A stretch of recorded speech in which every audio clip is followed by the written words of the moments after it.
I want to start today with a feeling that I think is pretty universal, even if we don't, talk about it at parties. Oh, I know this feeling. It's that nagging, low-level hum of anxiety that just says, you're not quite there yet.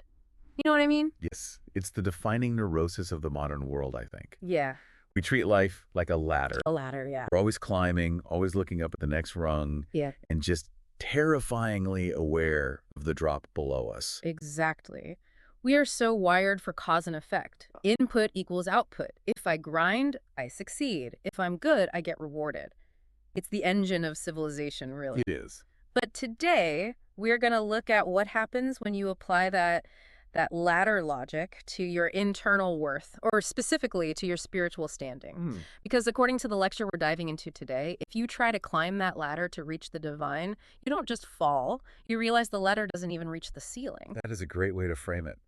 We are looking at a lecture from the Kenosis channel today, specifically focused on the theology of the Apostle Paul. And the book of Acts. In Acts, yes. And I know, as soon as I say theology, some listeners might tense up, thinking we're about to get scolded or bored to death. Or that we're about to get hit with a list of rules we're already breaking. Right. But this lecture is actually doing something very different.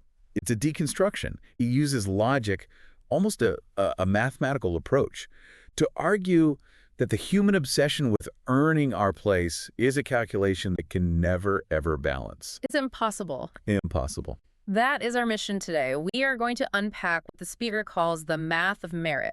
We're going to look at why self-salvation is a logic error, not just a moral failing. And then there's the analogy. Oh, then we have to talk about this vivid, slightly gross analogy about a beggar bringing dirty bowls to a royal banquet, which completely changed how I pictured grace. It's very sticky. And finally, we have to tackle the contract. If we don't have to earn our keep, why are there so many rules in the Bible? It's the classic tension, right? Faith versus works. But the resolution the speaker offers is surprisingly practical.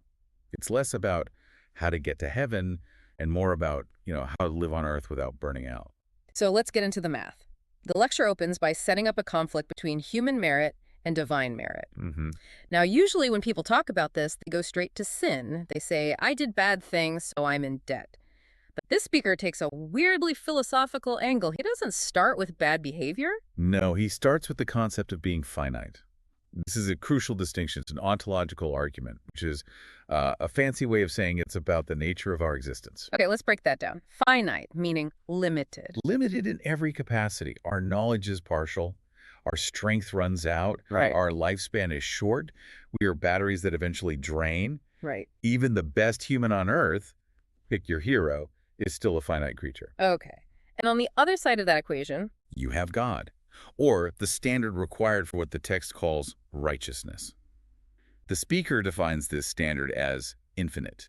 It's his absolute perfection, unbound by time or limit. and here's where the math comes in. I think I see where this is going. It's a geometry problem, basically. If you are a finite being, can you ever pile up enough finite actions to reach infinity? No. You can stack bricks until you pass out. You can build a tower a mile high, but you aren't going to reach the moon. Precisely. It's a category error. The speaker argues that self-salvation, the idea that I can be good enough or disciplined enough to earn a standing with the divine, is logically impossible. You can't bridge an infinite gap with finite materials. You can't. It doesn't matter if you are a good person with a tall tower or a bad person with a short tower. Neither of you is reaching the moon. That is actually kind of a relief. I mean, it's humbling, sure, but it makes the effort to be perfect seem almost, silly. Right. If the gap is that big, my little mistakes or my little victories don't really change the equation. It renders the latter irrelevant. The source points to Romans 3. There is no one righteous, not even one. And he clarifies that righteousness here isn't just being nice. It is synonymous with God's merit.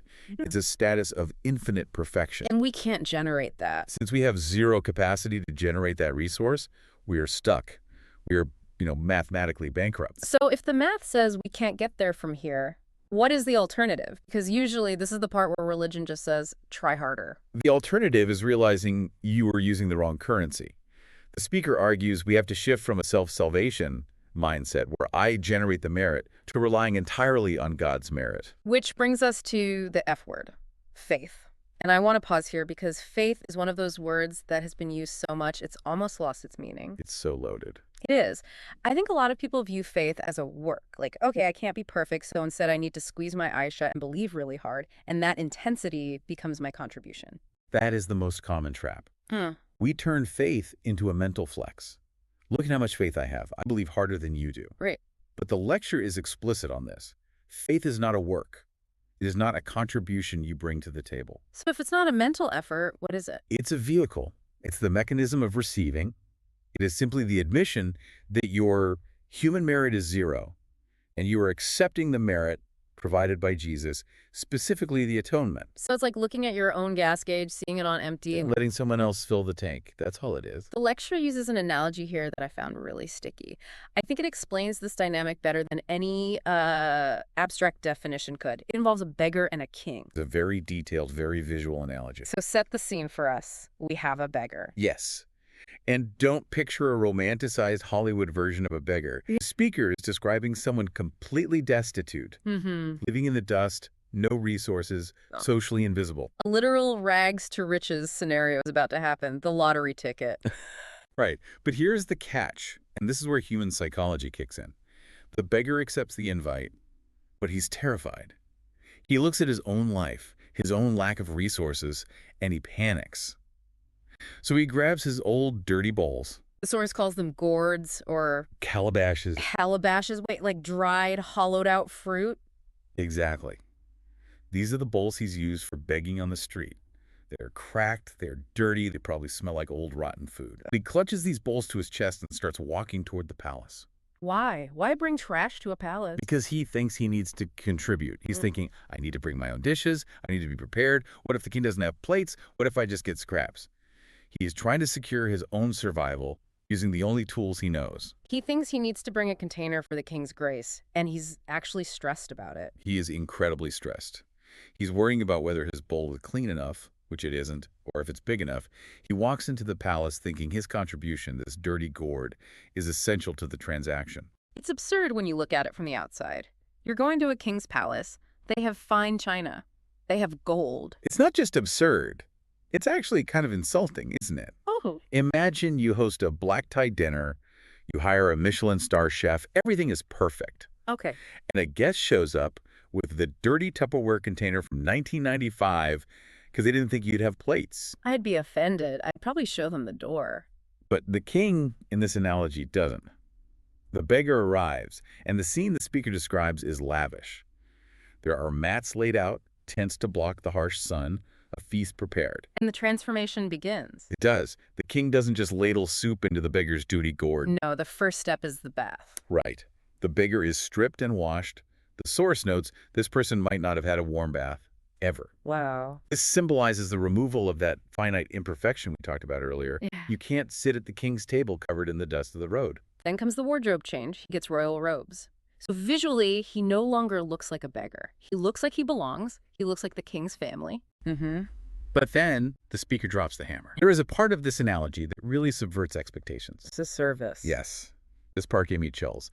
Tell us what happens next. The guests are seated, and the king, the figure of ultimate authority, the one everyone should be bowing to, stands up. He puts on an apron. He comes out with the knife to cut the meat. He pours the wine. The king serves the beggar. In the theological context, this obviously points to Jesus washing the disciples' feet. It's a complete inversion of power dynamics. But let's stick with the math of merit here. What is this saying about the beggar's contribution? It says the contribution is zero. Absolutely zero. Nothing. The food is the king's. The table is the king's. The bath, the clothes, even the energy to serve the meal, it's all the king. And the dirty bowl, the calabash he was so worried about. It's trash. It's an impediment. If the beggar insisted on using it, he'd just be making a mess of the king's food. He'd be dirtying the feast. So if I'm the beggar, my only job is to sit there. Sit there and let yourself be served. That is what the source defines as faith. It is the passive reception of the king's merit. It's the humility to let someone else wash you and feed you because you acknowledge you can't do it yourself. That sounds surprisingly difficult. It is incredibly difficult. We hate being passive. We want to earn it. We want to say, I bought this suit. I cooked this meal. Right. To sit there and take charity, that kills the ego. That is what the speaker calls self-denial. It's letting go of control. Exactly. Okay, but here is the inevitable pushback. And the lecture addresses this head on, because any thinking person is going to ask this. If I'm just sitting there, getting bathed and fed, and the king is doing all the work, why do I need to be good? Yes, the antinomian objection. If there is no law, is there chaos? Right. If merit is free, why do we have the Ten Commandments? Why not just stay a beggar at heart, keep my dirty habits, and just enjoy the free food? Why does behavior matter at all? This is where the speaker pivots to discuss contract theology, or covenant. And he reframes the entire purpose of the law in a way that I found really compelling. Okay. He distinguishes between a colonial treaty and a true covenant. What's the difference? Because a contract usually means I do X, you do Y. Well, think about how empires work historically. Rome conquers a tribe, they set up a treaty. It basically says, you obey these laws, you pay this tax, and in exchange, we don't kill you. Do this or else. It's a relationship based on power and fear. It's transactional, yeah. But the speaker argues the covenant with Israel in the Bible was fundamentally different. Look at the timeline. The Israelites were slaves in Egypt. God didn't show up and say, okay, here are 10 commandments. If you keep them perfectly for 5 years, I'll break your chains. No, he freed them first. Right. He liberated them, crushed their oppressors, and gave them a new land. He paid their wages in advance. The relationship was established before the rules were given. So the law isn't a condition for liberation. It's a manual for the liberated. Exactly. The law, the Torah, is the land ethic. It's the user manual for how to survive as a free people in the land you were given. It's an expression of gratitude, not a bid for salvation. And when you look at the rules, especially the ones the speaker highlights, they aren't arbitrary hoops. They aren't just, don't wear mixed fabrics. They are deeply social. They're about community survival. The speaker zooms in on the laws about greed and distribution. Don't harvest the corners of your field. Leave the fallen grain for the poor. Care for the orphan, the widow, the alien. The alien. The stranger. Why? The text says it explicitly. Because you were strangers in Egypt, you know what it feels like to be on the bottom. You know what it feels like to have zero merit, zero status. So the law is basically saying, don't build a society that creates more Egypts. That's a huge shift. We usually think of works, doing good deeds, as a vertical transaction. I do good, so God looks down and smiles. Right. The speaker is saying works are horizontal. Yes. Works are for your neighbor. God doesn't need your good works. He's infinite. She doesn't need your grain. But the widow down the street, she needs your grain. So going back to the banquet analogy, the rules aren't about earning your seat. You're already seated. The rules are table manners. That's a perfect way to put it. Pass the bread. Don't hoard the wine. Make sure the guy to your left isn't starving. Right. If you are grabbing all the food for yourself, you aren't getting kicked out necessarily, but you are violating the spirit of the feast. You're acting like you're still a starving beggar who needs to hoard resources. But there is a reality check in the lecture that I found very grounding, because sometimes when we talk about God's plan or living in the land, it sounds like a fairy tale. Like a utopia. Yeah, but the source notes that God's law doesn't promise a magical utopia. Right. This is where theology meets biology. The speaker notes that even in the promised land, even under God's law, bad things happen. Gravity still works. Biology still fails. He mentions accidents specifically. A man loses his sight. A farmer gets injured and can't harvest. And the speaker makes a crucial point. God does not suspend the natural order of creation just because you are blessed. If you jump off a cliff, you fall. If a disease spreads, people get sick. That is the nature of a finite world. So suffering isn't necessarily a punishment. It's just nature. It is reality. But this is where the contract community kicks in. Since God doesn't magically fix every broken leg, he commands the community to be the safety net. We become the agents of care. Exactly. If your neighbor goes blind, you don't say, oh, God will fix it. You realize, I am commanded to structure my harvest so that he can still eat. That is where works become vital. Not to buy off God, but to sustain life in a harsh world. It's practical compassion. There's a phrase the speaker uses regarding our attitude when we do this. He refers to the unprofitable servant. Yes, it's a reference to a parable in Luke. It sounds harsh to modern ears. It sounds like a terrible performance review. You are unprofitable. It does. But the context is liberation. The idea is, even after you have fed the poor, helped the widow, and lived a moral life, you should look in the mirror and say, I am an unprofitable servant. I have only done my duty. Why unprofitable? That sounds like I failed. It means you haven't generated profit for God. You haven't put God in your debt. You can't say, I did this, so God owes me a blessing. No. No. You just did what a human being in a gratitude-based relationship ought to do. It kills pride. Completely. It prevents you from turning your good deeds back into human merit. The moment you think, I am so good because I helped the poor, you've picked up the dirty bowl again. You're trying to claim credit for the feast. Yes. I only did my duty. It's actually kind of relaxing if you think about it. I don't have to be a hero. I just have to be a participant. It takes the pressure off. You aren't saving the world. You aren't saving yourself. You're just passing the bread. This really circles back to where we started, that anxiety of not enough, that ladder we keep trying to climb. The source suggests that the only way to silence that voice isn't to do more, but to realize that the game is rigged in your favor. If you accept that you can't build the tower to the moon. You can finally stop carrying the bricks. You can put them down. The lecture ends on this concept of spiritual interpretation as self-denial. And in our culture, self-denial sounds toxic. We're told to affirm ourselves, manifest our destiny, be the main character of our story. But the speaker flips it. He suggests that true freedom comes from denying the claim that you are the master of your fate. It's the paradox of surrender. By admitting, I can't do this, you are finally free to be taken care of. It's giving up the job of being God. Which is a job we are terrible at anyway. We are finite. We break. We need the infinite to carry us. So here's a thought I want to leave you with today. We spend so much energy polishing our bowls, our careers, our reputations, our moral scorecards, trying to make them presentable to the world or to God or just to ourselves. What if you just put them down? What if you realize the invitation wasn't for your bowl, but for you? How would that change the way you look at the person sitting next to you? If you aren't competing for the king's attention, maybe you'd notice they're hungry.